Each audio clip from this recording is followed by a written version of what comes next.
Good morning students. So in 10th class, in the last video, we completed the PNS, that is peripheral nervous system, and today we will study about the CNS, that is central nervous system. Now what is this central nervous system? Usually in case of human beings, this central nervous system, it consists of brain and spinal cord. So in this section basically we study about the brain and spinal cord. So our CNS, it consists of brain and spinal cord, and this CNS, it develops from ectoderm layer of our embryo. As we know this, our embryo have three different layers: the ectoderm, endoderm and mesoderm. So our CNS, that is central nervous system, it develops from ectoderm layer of embryo, and this ectoderm layer of embryo, it is arranged in the form of tube-like structure, and that tube-like structure is known as neural tube. This neural tube, it expands and it constricts. It expands and constricts, and it results in the formation of three different regions. These three different regions are known as primary brain vesicles, that is PBV, primary brain vesicles. And these primary brain vesicles, they include, that is prosencephalon, that is your forebrain, the mesencephalon, that is our middle brain, and rhombencephalon, that is our hind brain. So it is our hind brain, this is our mid brain, and this is our forebrain. So the neural tube, it expands and constricts to form three different regions, which are known as primary brain vesicles. These primary brain vesicles are prosencephalon, that is known as our forebrain, mesencephalon, that is known as midbrain, and rhombencephalon, that is known as hindbrain. Now we will study the different functions which are performed by our brain.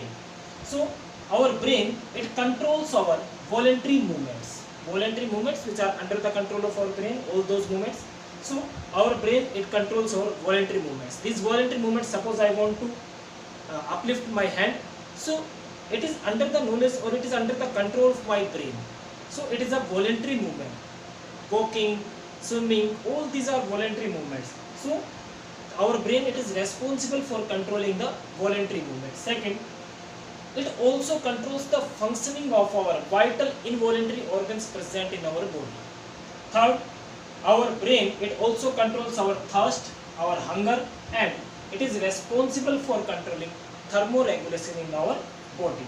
Fourth, it controls the circadian rhythms of our body.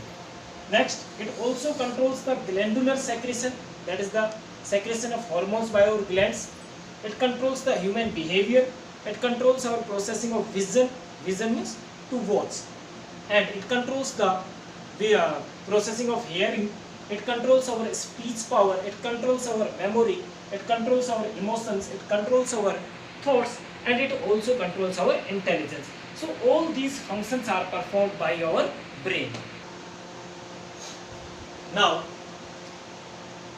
in case of human beings, the human brain is protected by a bony skull, and this bony skull, it is very hard covering of brain, which protects the human brain from the mechanical injury. And inside this bony skull, human brain is covered by three different layers of connective tissue. These three different layers of connective tissue, they are together known as the cranial meninges. Now, the outermost cranial meninges layer is known as dura mater. This dura mater, it is outermost layer of meninges, and it is a fibrous membrane. It is fibrous in nature. Now, the second membrane, it is known as arachnoid mater, and it is the middle layer of meninges, and this layer, it is a delicate membrane. The third layer is known as pia mater, and pia mater is the innermost layer of meninges, and it is vascular membrane. Now, between these three layers of meninges, there is present a fluid.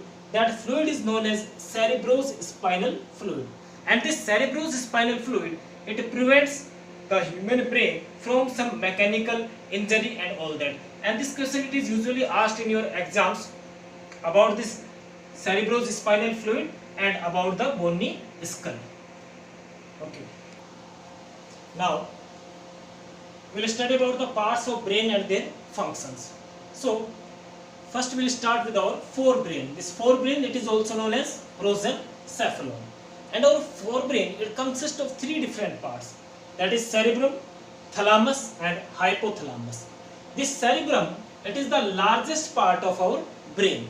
And this cerebrum, it is divided into two equal halves, which are known as left cerebral hemisphere and right cerebral hemisphere. And both these left and right cerebral hemisphere, they are connected to each other with the help of a mass of fibers, which is known as corpus callosum.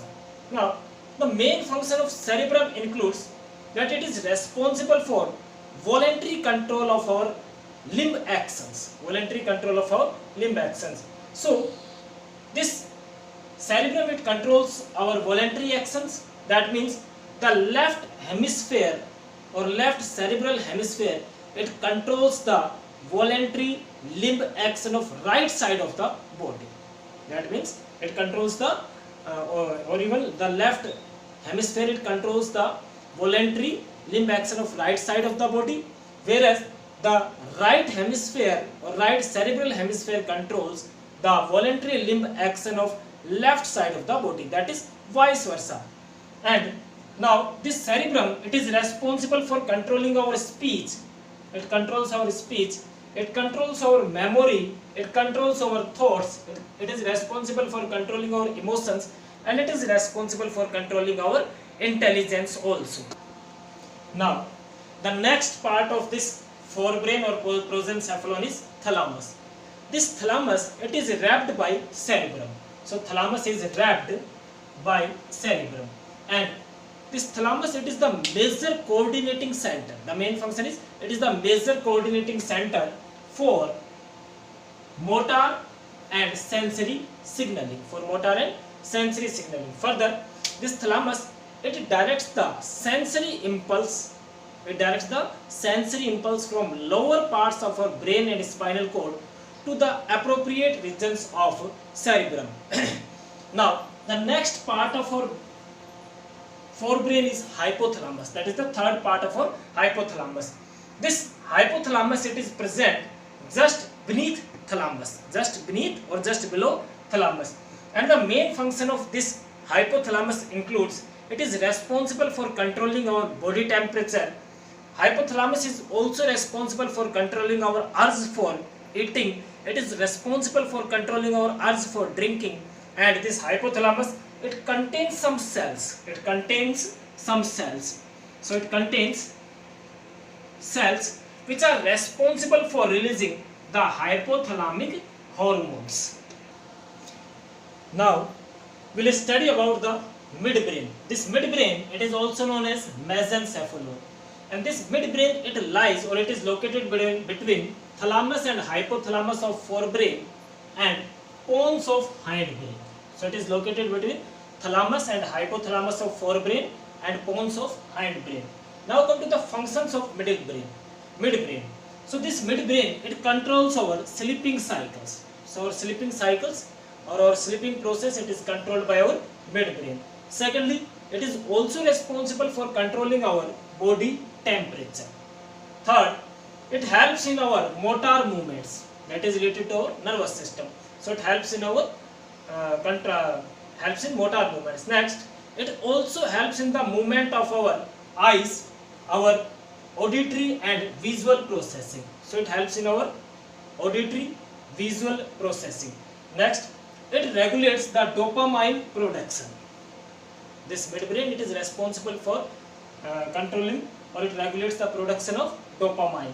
Next, this midbrain, it is responsible for controlling the left and right brains, or even you can say the forebrain and the hindbrain, in order to bring the maximum activities by our brain.